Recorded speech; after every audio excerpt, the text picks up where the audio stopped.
Okay, so again, one of 2 episodes of Total Divas, so then they're not colliding with Hell in a Cell. I will say this was the most entertaining week ever for Cameron and Ava Marie, because they decided to go with their men and they decided to do a nice moving road trip going cross country from Florida all the way back to California. And Jonathan, Ava's husband, is very much meticulous. He's like, I planned out everything. We're going to leave at 6 o'clock in the morning. Here's where we're going to do our bathroom breaks. So he like Sheldon's out the trip. And they're also like, dude, tractor museum. I totally want to ride a tractor.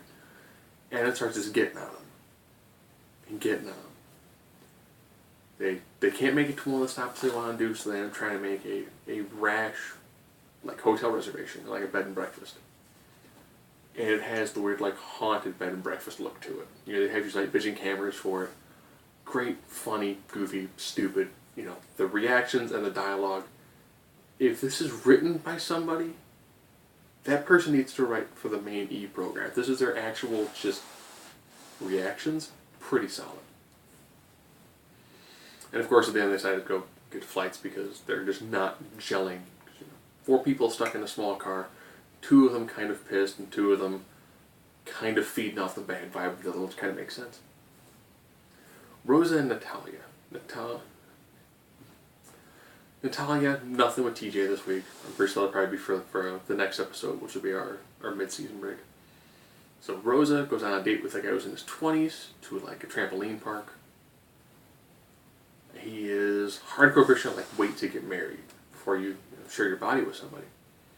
And she, Rosa, is a Christian, but wants to only have sex with other Christians. So I think her book might be missing a couple of slides. A couple of pages here and there. No big deal. She then goes out with some dude she met on Instagram who just looks like the person you see on the cover of like a weightlifting magazine. Just jacked and chiseled. Things don't work out well at all with them either. So she's at a club, kind of relaxing, kind of kicking it. Probably goes back home with a woman to, I couldn't say kick it, to do other things to it. And then confides in Natalia that she has had relations with women. She finds those easier because there's not that emotional connection. Alright? And then you have Bree and Brian.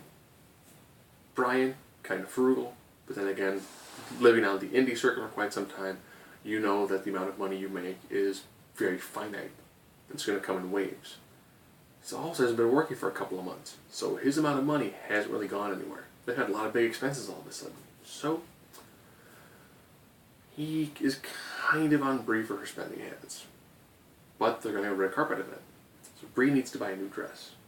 Brian doesn't get it, and as a guy, I really don't kind of get it, but I would think if you had a closet full of dresses that you can never wear again, you would sell to a consignment shop, you would donate, you would probably, as soon as you actually take your closet and get so big, you'd be into downplay because you can't wear them anywhere. But Bree's able to go out and get a nice dress, and at the end, Brian kind of understands it. Why? Because Brian's awesome.